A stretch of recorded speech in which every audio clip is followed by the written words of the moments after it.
สาวอันนี้ก้อยซุปอันนี้เนาะ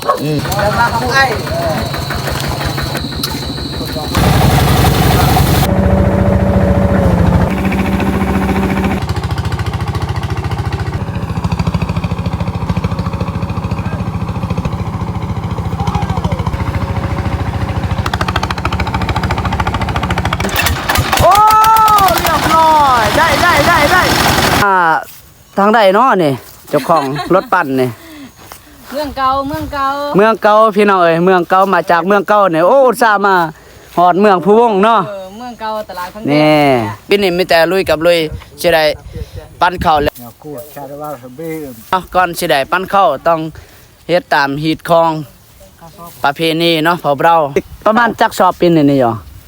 70เนาะประมาณเพิ่นกะว่าพี่นี่นะ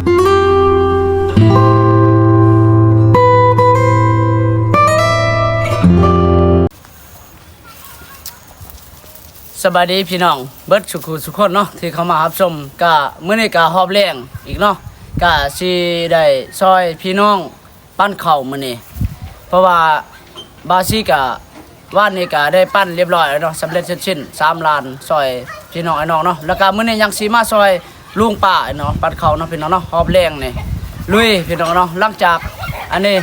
แล้วเอาเขาขึ้นเราสำเร็จเสร็จสิ้นแล้วพี่น้องเนาะแล้วก็ได้ไปซอยพี่น้องอีกมาพี่น้องเดี๋ยวไปติดตามไปครับไปชมไปเบิ่งนำกันพี่น้องเนาะถือว่าปีนี้นี่มีแต่ลุยกับลุยปีนี้เนาะซอยพี่น้องปั้นข้าวพี่น้องเนาะหลังจากเกี่ยวข้าวเกี่ยวน้ำแล้วแล้วก็สิได้ปั้นข้าวพี่น้องเนาะเอาพี่น้องเนาะก่อนรับชมนี่ก็อย่าลืมกดติดตามแล้วก็กดไลค์กดแชร์อีกทีเนาะจากพี่น้องฝั่งลาวแล้วก็พ่อแม่พี่น้องฝั่งไทยเบิดสุขคนเนาะที่ให้เป็นกำลังใจให้บาซีเนาะขอบใจหลายๆเด้อจากพี่น้องฝั่งไทยแล้วก็ฝั่งลาวเนาะไปพี่น้องมีแต่ปีนี้นี่มีแต่ลุยกับลุยพี่น้องเอาหอบแรกเองมื้อนี้บางทีนี่สิได้คนกลางคืนเลยพี่น้องเนาะสิได้อันนี้มาซอยเพิ่นแก้ข้าวมื้อนี้พี่น้องเนาะคิดว่าปั่นแล้วตอนนี้ก็บาซี่ก็มาฮอดแล้วเนาะนี่มาซอยพ่อใหญ่เนาะก็คือลุงพี่น้องทางพ่อเนาะนี่มาซอยเพิ่นมื้อนี้มาจะพัดเบิ่งเกมสิได้ปั้นอะไรแบบนี้จะพัดเบิ่งกะว่าจักสอบอันนี้นี่บ่ประมาณนี่บ่บ่สะพัดลุงเพิ่นนี่นะย่อประมาณจักสอบปีนี่ย่อเนาะบางเทื่อว่าบ้านเราบ่คิดอีกเราอีกเพิ่นว่าก็ประมาณว่า70เนาะประมาณเพิ่นกะว่าพี่นี่นะ70สอบพี่นี่นะเพิ่นสิว่าคันบ่ได้ถือว่า60 70เนาะคันว่าบ่ได้ก็ซ้ำพี่กายนี่แหละซ้ำเสีย60นี่แหละนี่พี่น้องเนาะเกี่ยมปั้นนี่มาซอยพี่น้องอีกมื้อเช้านี่เอื้อยปั้นบ่ได้ซอยเนาะบ่ได้ซอยเพิ่นค่าอันนี้ล้านนึงแม่นค่ายกเขาขึ้นเล่าซอยเอื้อยกับอ้ายกับพี่อ้ายมื้อเช้านี่เลยบ่ได้มาซอยเพิ่นมาปั้นเพิ่นปั้นแล้วเนาะมื้อเช้านี่แหละเพิ่นปั้นแล้วแล้วก็จะได้ไอ้นี่หัวหน้าเพิ่นแม่นหัวหน้าครอบครัวจะวางกุ้งมีข้าวเด้อแม่ว่าจะพร้อมจะปั้นเด้อแม่นชอบตามเพิ่นจะได้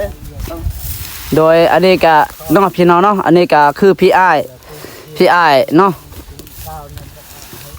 มาช่วยเพิ่นปั่นข้าวมื้อนี้ลักๆเบิ่งถามเพิ่นละหัวหน้าเพิ่นเบิ่งเอาพี่น้องเนาะเฮ็ดตามฮิตของเนาะก่อนสิได้ปั้นของเราเข้านี่แหละแม่นก่อนสิได้ปั้นก็ต้องเอาไก่เราให้คัดกันเราให้ไก่ตู้แต่เราให้เพิ่นท่านมาที่ยาวแบบกูชาละว่าเบ้เพิ่นหมดแล้วเราให้ก่อนสิได้ปั้นพี่น้องก็คือตามฮิตของประเภทนี้พอเรานี่แหละโดยเนาะก็คือพี่น้องฝั่งลาวแล้วก็พ่อแม่พี่น้องฝั่งไทยเนาะบอกเข้าใจว่าก่อนสิปั้นข้าวเฮ็ดแนวใดแดเนาะก็อันนี้ ทางชนบทพอเราเนาะก็คือเห็นคลิปบางอย่างแหละพี่น้องเนาะก่อนสิได้ปั้นข้าวต้องเฮ็ดตามฮีตของประเพณีเนาะพอเราให้ อันนี้ให้ได้เข้าหลายๆพี่น้องเนาะถ้าหากว่าเฮาบ่เฮ็ดจังซี่ก็คือว่ารูปเนาะพี่น้องเนาะก็แบบคือเฮาเอิ้นควันนี่แหละเนาะให้ ให้เขามาอยู่เราเนาะให้มันได้หลายเนาะพี่น้องเนาะยายมันรูปคือปีกายให้มันได้หลายให้มันได้หลายกว่าเก่าพี่น้องเนาะเอาต้องเฮ็ดจังซี่ไปก่อนพี่น้องเนาะเอาเราให้ไก่โตพี่น้องขอบจดทินจดทานก่อนสิได้ปั้นเนาะเพราะว่าฮีตของนี่เฮาก็ปลาฮีตของบ่ได้พี่น้องเนาะมัน อันนี้มันขึ้นมาแต่สมัยปู่ย่าตายายเฮาแหละพี่น้องเนาะก่อนเฮ็ดหยังก็ตามต้องเสนอต้องขอบเจ้าทินเจ้าทานพี่น้องเนาะมื้อนี้บาซิกะได้มาซอยอันนี้ลุงใหญ่หรือว่าพี่น้องเนาะจากทางพี่น้องทางพ่อเนาะมาซอยเพิ่นเอื้อยก็ได้ปั้นมื้อเช้านี่เอื้อยก็ได้ปั้นมื้อเช้านี่บาซิกะบ่ได้ซอยเนาะเพราะว่าอันนี้มื้อเช้านี่บาซิกะได้ซอยเอื้อยกับพี่อ้ายเพิ่นได้เอาเขาขึ้นเล่ามื้อเช้านี่เนาะแล้วก็สรุปสุดท้ายของปีแล้วพี่น้องเนาะแต่ว่า ถือว่าตอนนี้บาซิกะมาฮอดจอดถึงแล้วเนาะบอนสิได้ปั้นเข้าแล้วก็เอารถซิ่งมาพร้อมเนาะก็สิได้คนเข้าคิดว่าอันนี้เอื้อยได้ปั้นแล้วเนาะนี่อันนี้ก็เอื้อยคือกันเนาะเอื้อยละลูกอันนี้ลูกลุงลูกป้าเนาะเพิ่นก็หาก็ได้ปั้นเนาะก็เลยได้อันนี้เอารถซิ่งมาพร้อมพอสิได้คนเข้าซอยเนาะซอยกันพี่น้องมื้อนี้นี่ถือว่าลุยหอบแรงอีแหละพี่น้องเนาะจนหอดเดือกพุ่นแหละพี่น้องเนาะปีนี้มีแต่ลุยกับลุยยังสิซอยพี่น้องหลายคนพี่น้องเอ้ยเนาะทั้งทงไห้ทงนาบาซีกะยัง 3-4 ครอบครัวบ่ทันได้ปั้นเนาะก็คืออ้ายตั้นแล้วก็อ้ายติ้วแล้วก็อันนี้น้องใส่ต้งเนาะแล้วทางพุ่นอีกพี่น้องทางพุ่นอีกก็ยังหลายเนาะบ่ทันได้ปั้นยังหลายพี่น้องบาซีบ่ทันได้ปั้นปีนี้มีแต่ลุยกับลุยสิได้ปั้นข้าวแล้วแล้วก็สิได้เฮ็ดคลิปตาม FC พี่น้องฝั่งไทยเนาะเพิ่นได้บอกว่าหาอยู่หากินวิถีชีวิตตามชนบทเนาะทางบ้านเฮานี่สำหรับขุดกบขุดเขียดหาปูหาปลาง่ายพี่น้องเนาะบ่ยากพี่น้องแล้วเวียกแล้วงานบาซิกะสิได้ลุยเนาะเฮ็ดตาม FC พี่น้องฝั่งไทยเนาะเอาพี่น้องเนาะเดี๋ยวติดตามรับชมคลิปต่อไปพี่น้องเนาะมื้อนี้นี่สิได้อันนี้เฮ็ดงานหรือว่าได้ปั้นข้าวเนาะหลังจากเกี่ยวข้าวเกี่ยวน้ำแล้วสำหรับปีนี้พี่น้องเนาะแล้วก็ยังค่าปั้นข้าวเนาะมื้อสุดท้ายของปีเนาะไปลุ้นไปเบิ่งนํกันเนาะพี่น้องเอ้ยเนาะโอ้พี่น้องเด้อกรรมกรอันน้องเฮานี่บ่มีเลยหอบแรงนะค่ะสรุปปั้นข้าวปั้นน้ำปีนี้มาบ่ครบไอ้น้องพี่น้องเฮาก็หลายอยู่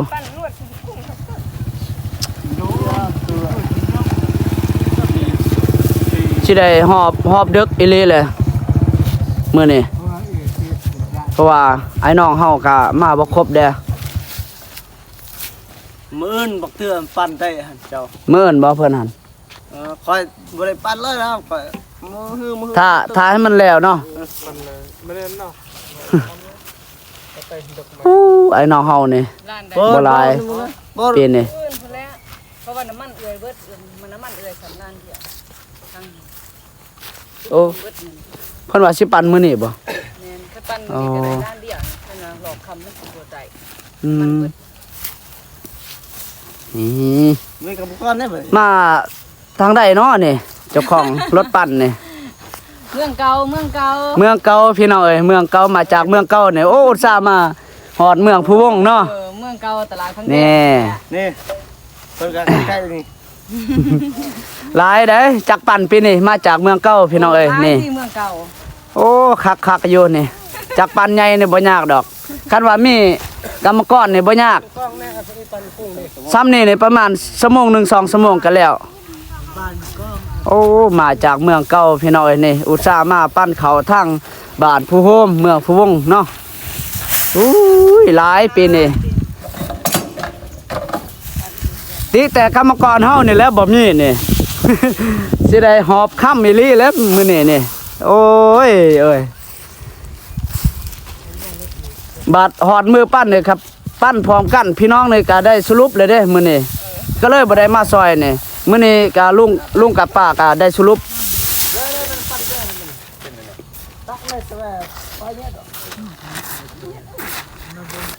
โอ้หมอไฟเบิดเลยเนาะบ่ได้สตาร์ทแล้วบัดนี้มีแต่ เก่งเอาบัดนี้ ครับตัดปลาใช่มันครับ เอาลองเบิ้งบัดนี่เอาเฮ็ดได้อยู่นี่คืออยู่นี่แน่เอา โอ้เรียบร้อยได้เยี่ยมได้แล้ว นอกใต้เพิ่นเอ้ยพี่น้อยกรรมกรไอ้น้องนี่บ่ลายนี่คือว่าบาซิกะสิได้ถ่ายคลิปก็ได้ตัดต่อเลยพี่น้องเนาะบ่ได้ถ่ายละเอียดน่ะเพราะว่ากรรมกรเฮานี่บ่ครบนี่มาบ่ครบมื้อนี้นี่สิได้เพราะว่าอันนี้เจ้าของจักรปั้นเพิ่นก็พาวแดเนาะมีแต่ลุยกับลุยพี่น้องเนาะก็สิได้อัปเดตทำนี้ไปก่อนแล้วก็สิมาเบิ่งอันนี้ลุงใหญ่เพิ่นได้เข้าปีนี้จักสอบพี่น้องเนาะกำลังเดินเครื่องนี่ก็สิได้ปั้นเลยนี่แต่ว่ากรรมกรเฮาบ่หลายก็จังได๋ก็สิปั้นเลยลุยเลยเนาะยังหลายอยู่หัวหน้าเจ้าของจักรปั้นนี่เพิ่นมาช่วยเพราะว่ากรรมกรเฮาบ่ครบมาแต่เมืองเก่าพี่น้องเนาะฝากถึง FC จากพี่น้องเมืองเก่านี่เด้อพี่น้องเนาะมารับชมเป็นกำลังใจนำกันพี่น้องเนาะกาสิได้ลุยแล้วกะเกียมนี่บ้านเขาเอาหอบแรงยังหลายพี่น้องกาสิได้ซอยพี่น้องเนาะมีแต่ลุยกับลุยพัวมาอยู่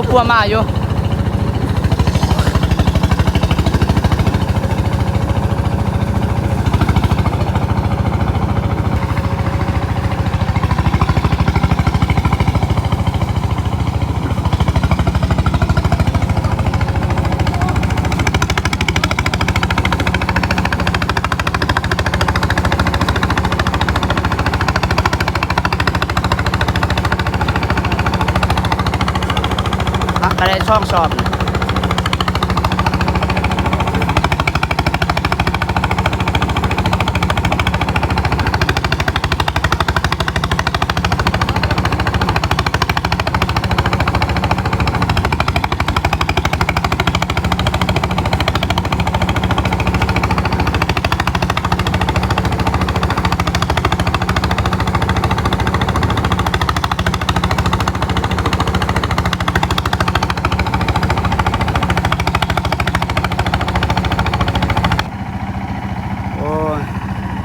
ไอ้น้องเฮาบ่ลายพี่น้องโอ้สุดยากเลยนี่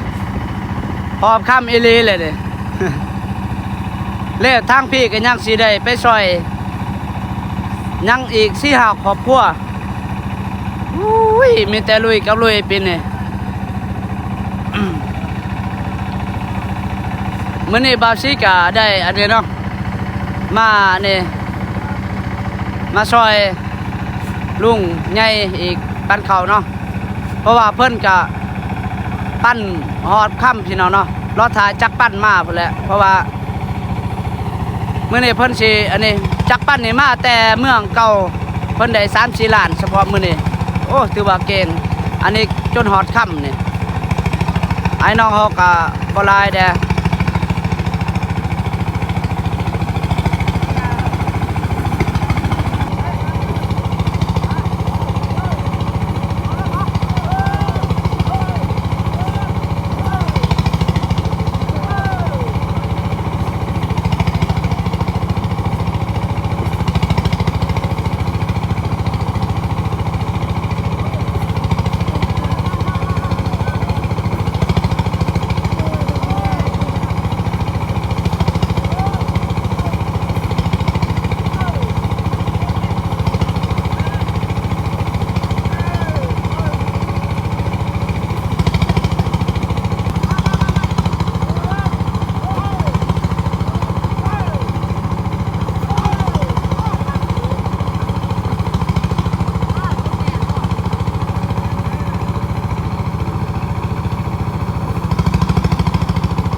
จนค่ำพี่น้องเอ้ยนี่ยังหลายอยู่นี่ถ้าก็ได้ปั้นแล้วอันนี้ผ้าเครื่องนี่เนาะถ้าก็ได้ปั้นแล้วผ้าเครื่องยังอีก2ผ้าเครื่องพี่น้องนี่ยังหลายอยู่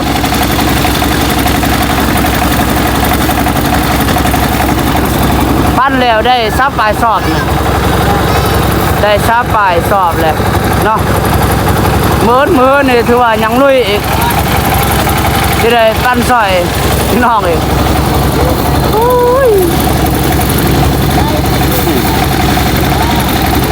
ปั้นข้าวเดียวเนาะ ได้ปลาเครื่องเลยยังซองปลา ข้ามนี่จะต้องใช้เพชรมันจะแก่กับข้ามเลย มันจังเสียบเนาะ อันนี้ก้อยนี่บ่ร้ายค่อยใส่ สุดยอด จังไงเลยหยักบ้านไอ้ อันนี้ก้อยซุกอันนี้เนาะก้อยซุก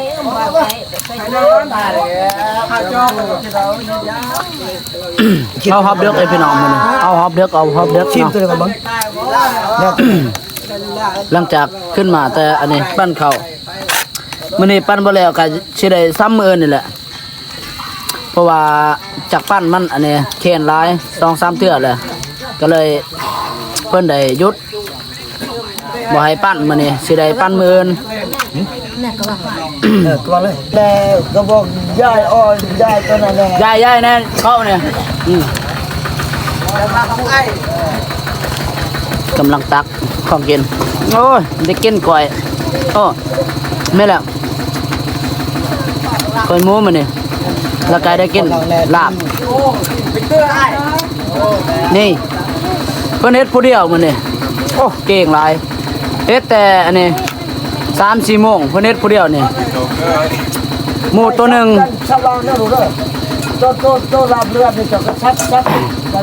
มื้อนี้ก็ได้กินข้าวหอบค่ำนี่แหล้วพี่น้อย รถจะไม่กิน เมื่อวานนี่ก็เต็มที่แล้วคืนนี้บ่ได้นอนบ้านเขาซอยอันนี้พี่น้อง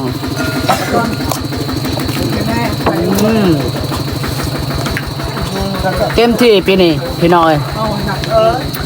แล้วมื้อนี้ยังมื้ออื่นสิลุยต่อ บ่มีบ่ถวยตัวนี้เลยว่า อันนี้อบบ่นี่หัวมันบ่นี่ บ่ตัวนี้อันนั้นประเทศเอาไว้มื้ออื่นมื้อแก่ โอ้กินมื้ออื่นเนาะโอ้เพราะว่ามันผลบ่มีของกินหลาย แม่น บัดนี้คันมันบ่ทันแล้วเด้ โดย นะบ่รึกแจ้รึกแพ้เด้ แม่นยังสิ ตัวนี้ครึ่งนึง แม่นยังสิเอาเขาขึ้นเราให้ได้เนาะ โอ้ ยังไรมื้อนี้ปั้นบ่แล้วสิซ้ำมื้ออื่นพี่น้องเอ้ยนี่ ซ้ำมื้ออื่นต่อกินข้าวหอบเด็กอีแล้วมื้อนี้หรือว่าหอบแรงนี่เนาะ ไปเชิญ กินข้าวนํกันเด้อเชิญเด้อมาไอ้น้องกินข้าวนํกันจังซี่ล่ะบ้านเฮาพี่น้องเอ้ยเนาะมีหยังก็กินนํกันมาพี่น้องมากินข้าวเด้อเข้าบ้า ใช่เจ้าของจักฟันเลยมันอยู่ใช่หรอ ใช่เลยเจ้าของจักพันเด้โอ้มากินข้าวเด้อกินข้าวน้ำกันเด้อพี่น้องเนาะเบิดสุขุสุกคนกินข้าวน้ำกันพี่น้องเนาะตามวิธีอันนี้ชีวิตชนบทเป่าเบ้ามื้อนี้ได้ปั้นข้าวปั้นน้ำพี่น้องเนาะได้กินข้าวสามัคคีมาพี่น้องเนาะแม่นได้กินข้าวร่วมกันมื้อนี้กับอ้ายกับน้อง ไม่เจี๊ย กับพี่กับน้องมื้อนี้ ไอ้เครื่องก้นให้ตัวนี้ ได้กินลาบเนาะเพราะว่าทางเจ้าของเพิ่นก็ได้ข้าวหมูตัวนึงกินเลี้ยง ก้นให้ กรรมกรให้งานมื้อนี้เนาะ ตัวแอน หน้าไหน จำตัวไปได้ยูนไปกี่อ่ะจ้อง จะได้ทางนั้นมื้อเนาะก็สิได้ซ้ำเนาะปั้นมื้ออีกเนาะก็สำหรับคลิปนี้บาสิก็ได้อัปเดตให้พี่น้องได้อัปเดตชมสำเร็จไปก่อนพี่น้องเนาะแล้วก็เจอกันคลิปต่อไปพี่น้องเนาะมื้อก็สิได้ลุยกับการสืบต่อเนาะปั้นข้าวมื้อพี่น้องเนาะทางบ้านเฮายังสิซอยพี่น้องก็ยังหลายครอบครัวยัง3-4ล้านเนาะบ่ทันได้ปั้นทางบ้านเฮาพี่น้องเนาะ มีแต่ว่าเฮามาซอยพี่น้องเฮาเองนี่แหละพี่น้องเนาะ งานมาซอย ปีนี้มีแต่ลุยกับลุย